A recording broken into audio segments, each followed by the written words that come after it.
Hello and welcome to this episode of Living Off the Grid in the City. I'd like to touch on today on a topic that I have not addressed in the many episodes of Living Off the Grid, and it is food production. I have perhaps scratched on the surface on a few occasions here and there, but I have not detailed this very important and critical part of living off the grid, whether it's in a city, whether it's in the country, whether it's in the desert, doesn't matter. You have to produce at least part of your food supply if you want to claim that you are off the grid.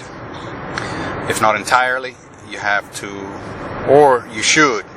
Nothing that you have to. You shouldn't have to do anything, but you should. You are encouraged. It is highly advantageous, I believe, to produce at least part of your food. And that is something that is not that difficult to do. Yes, it does take work. It does take some dedication, some assets, some resources, time, effort. But what doesn't? Everything in life requires those things. So you want to produce your own food. Let's say you want to produce at least 25 to 50% of your food supply. I believe the best way to do that is to grow that food. There are many areas in the country where food production, food growing is an option, is readily available for you to do. Most areas in the United States offer plenty of sunshine, whether it's part of the year, whether it's most of the year, whether it's all year. There still is sunshine in most areas, most cities in the U.S., with perhaps very few exceptions in the far northwest, where cloudy weather may be a problem. However, even there, I believe food growth is possible. You can grow not only fruits and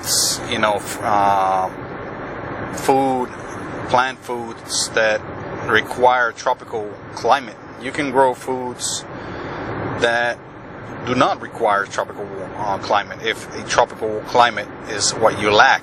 Many areas in the southwest, southeast, and the central south areas of Texas and Oklahoma,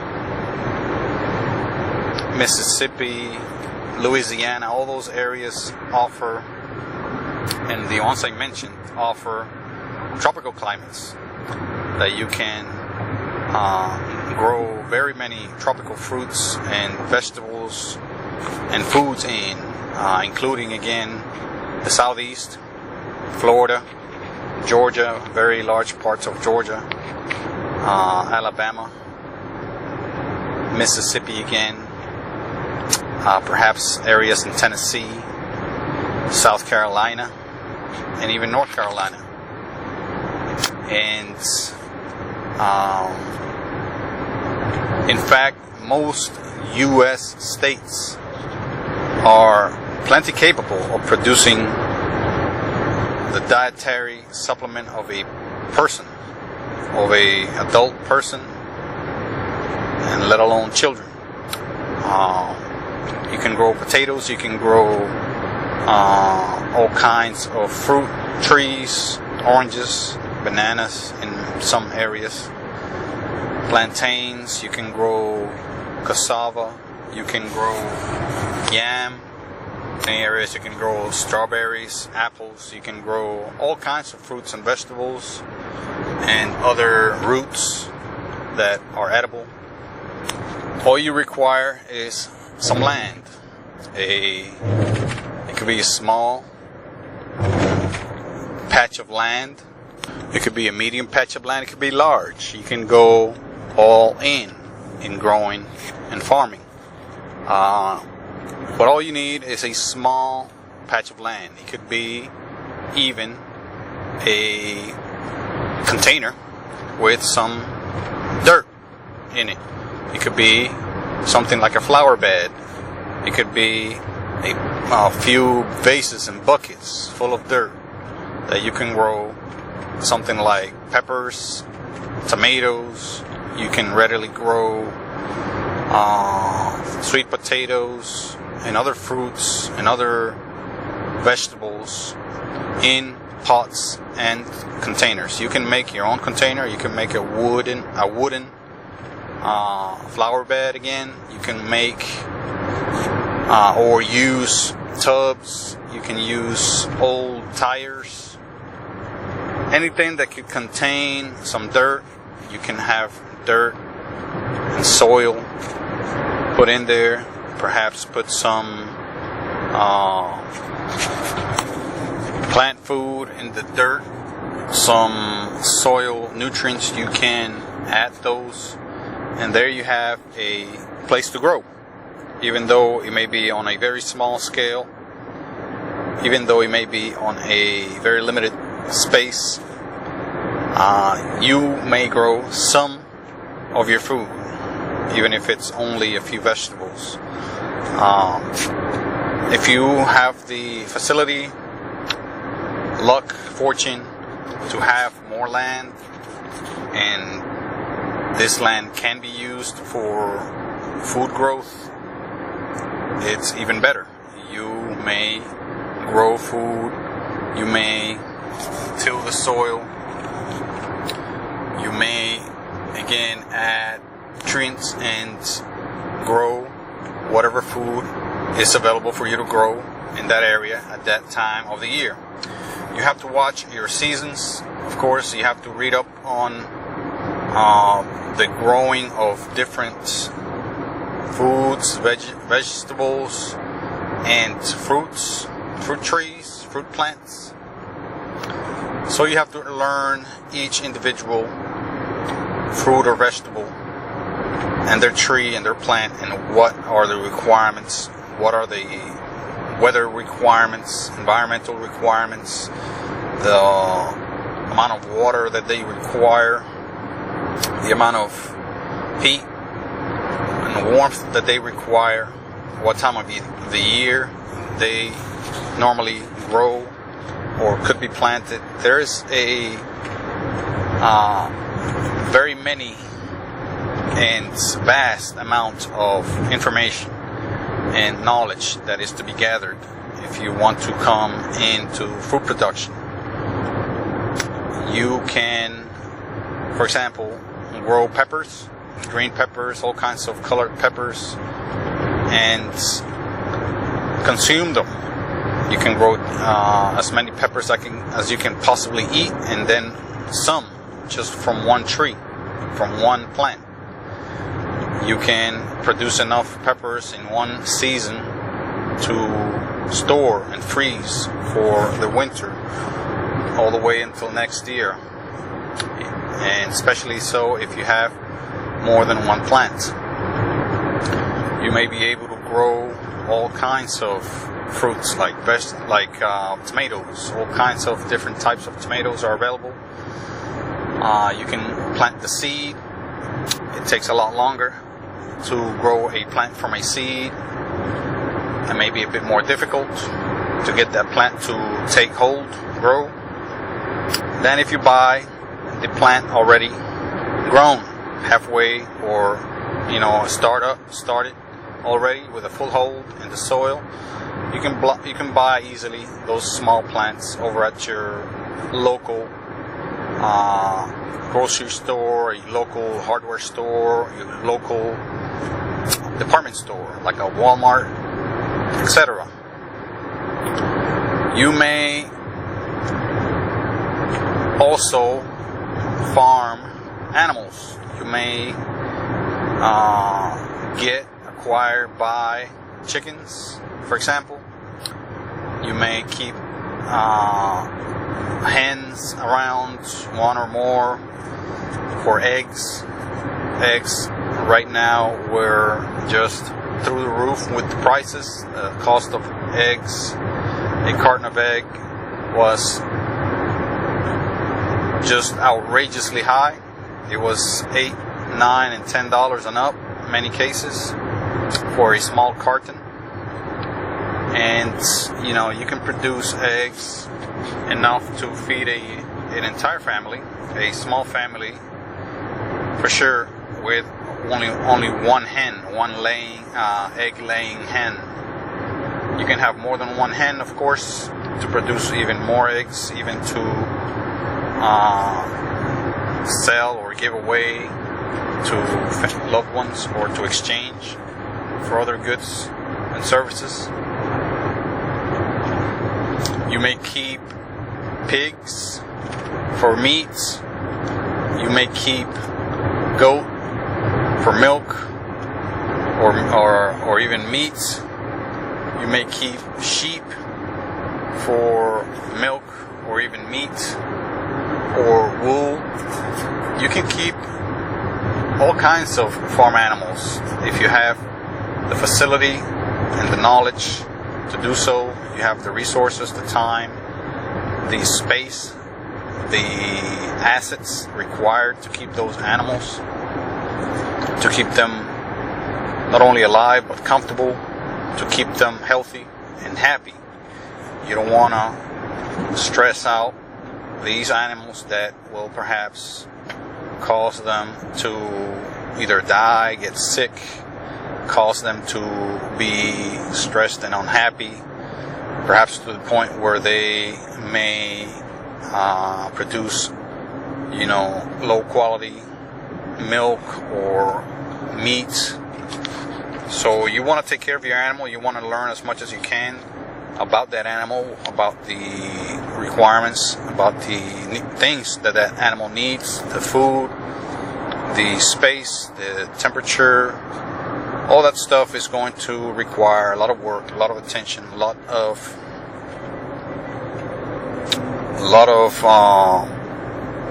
maintenance, a lot of resources, stuff that not everyone may be ready for. So you have to really think about that before you dive into producing your own food and keeping your own animals. If you have the resources, you can go big and go with cattle. You can get cattle, cows, bulls. You can get, other animals of that nature. You can get llamas. You can get all kinds of stuff. Farm animals to farm and to grow and to have them produce some sort of good for you, whether it's milk, whether it's meats, or both. So that is an option for people looking to be off of the grid. That is a very viable option that's been practiced for generations, hundreds of years now. Farming has been basically the backbone and the bedrock in which modern society stands. So of course you too can do it. You too can gain the knowledge and the resources even to do it. You don't have to go big at first. You can always start small, try it out. You can do it just about anywhere. Of course, there will be limitations depending on your location. If you live in a suburb community with a homeowners association, that is quite picky, that is quite demanding and anal, of course you're going to have a lot of limitations. You may not even be able to own not even chickens. You may not even be able to own any kind of farm animal in some areas, depending on the rules and regulations, if there are any. Of course, you can always move from an area with a lot of limitations to an area with very little limitations, so that you can produce your own food. You can move out into a country area if you're able. You could even rent and be able to grow and use the land while you live there. So there's really very little excuses for anyone to not do any kind of farming unless they just don't want to. Again, living in the city, let's say an apartment in the city, or a condo, let's say on a second level or higher in a building, multi-level building, of course, is going to be a challenge. It's going to require perhaps many containers with dirt and placed perhaps in the backyard, in the porch, if you have one, on windows, outside of your doorstep. It may require a little bit of creativity, a little bit of, doing things a little differently than your neighbors. But that's okay. You can do it, even though it may be a very, very limited assortment of foods that you can grow in this fashion. It is, however, possible. You can grow peppers, tomatoes, at the very least, even living in an apartment, by the use of vases and containers. You can get fancier if you live in a tropical area and grow fruits, tropical fruits, orange, lemons, lime. You can grow even pineapples. You can grow all kinds of stuff if you live in a tropical area like Florida, some areas of southern Georgia, certainly some areas in southern Louisiana, southern Alabama are tropical in most, if not all, parts of the year. Especially now with global warming, temperatures keep just rising, and you may just, if you live, let's say, in the coast of Alabama, south of Mobile, or in the coast of Mississippi, near Biloxi, or in the coast of Louisiana, let's say in the near vicinities of New Orleans. These are tropical areas most of the year. These areas you can grow all kinds of stuff. The coastline of Texas is the same, perhaps even more tropical, which is even further south. And it may not even see cold weather or feel cold weather, perhaps any time during most normal years. So you just need to take precautions for bad weather or unusual weather. Unusual either droughts or cold spells that may, come to your area. Even Florida has experienced those. Even southern Florida has experienced cold spells once every blue moon, once every, let's say, a few decades. They have seen temperatures that drop below even freezing, even in central and south Florida. So you just have to be aware of the weather more. You have to be aware of the seasons more. You have to, do a lot of work, and do a lot of work early, before the season opens. You want to be ready to plant, to take your plants out so they can begin growing as fast as possible, as soon in the season as possible. Right now, here in the southeast, it is early April. It is the 7th of April, and temperatures are picking up fast. We have experienced already a few days, about close to a week of temperatures 85 degrees Fahrenheit and up, sometimes in the low 90s already, early April. And this has been going on again for about 1.5 to 2 weeks. So the season has been open for growing.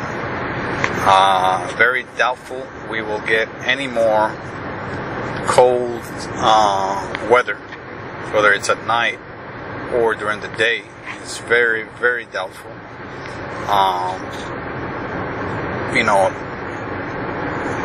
Taking into consideration the temperatures that we've been experiencing in the last few years. We've been having very short winters. Many years have been warm winters. Other years, the temperatures have fluctuated so dramatically that you don't know what to think of it, whether it's a warm or cold winter.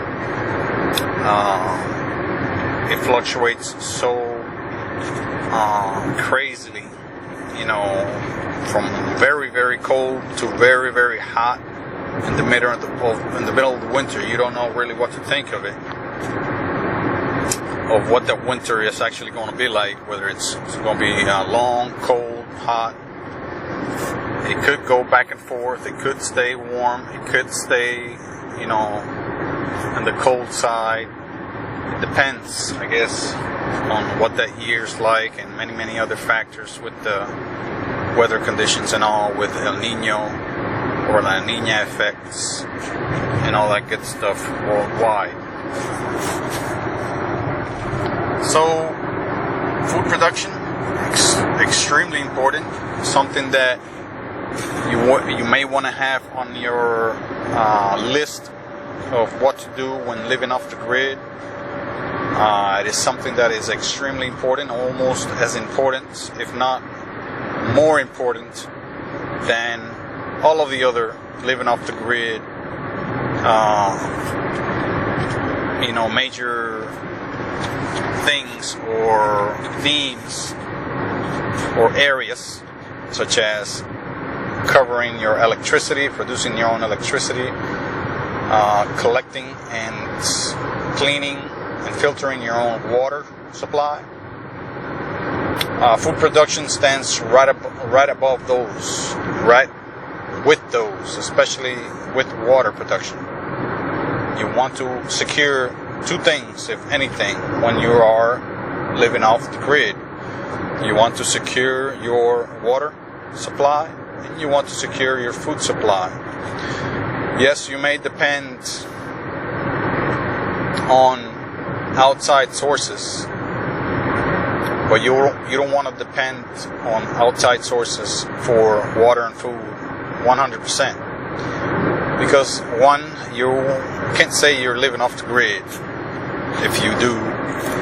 And two, you are living the most important aspects of living off the grid, or of your life, basically, to someone else to handle, to someone else to manage, to someone else to charge you for, and charge you as they please for it.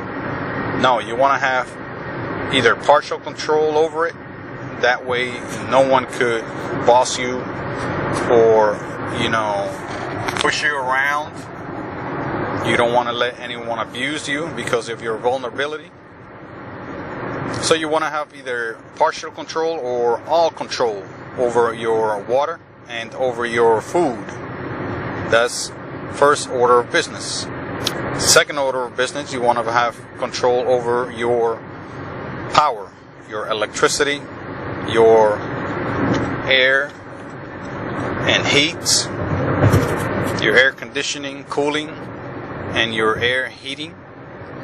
You want to have control over your comfort. that's, second in line. And you want to have control over your communication, over your access to the world, over your access to others.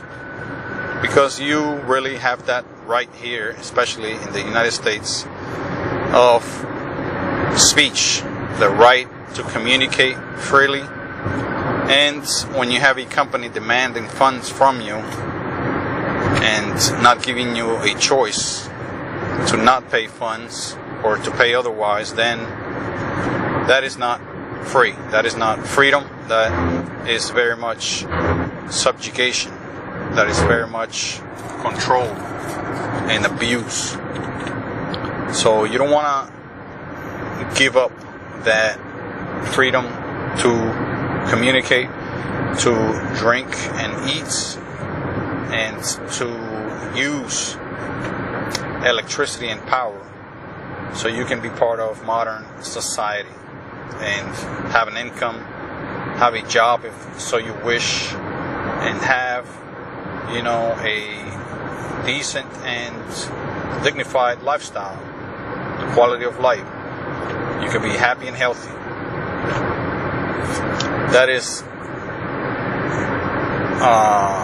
the few things that you want to have under your control, or at the very least under most of your control. That way, if anything goes awry, anyone wants to play around, they could be let go, no questions asked, and you can revert right back to the control you already have over those resources, over that service, whatever it may be, whether it's water, food, production, energy, or communications again. Thank you very much.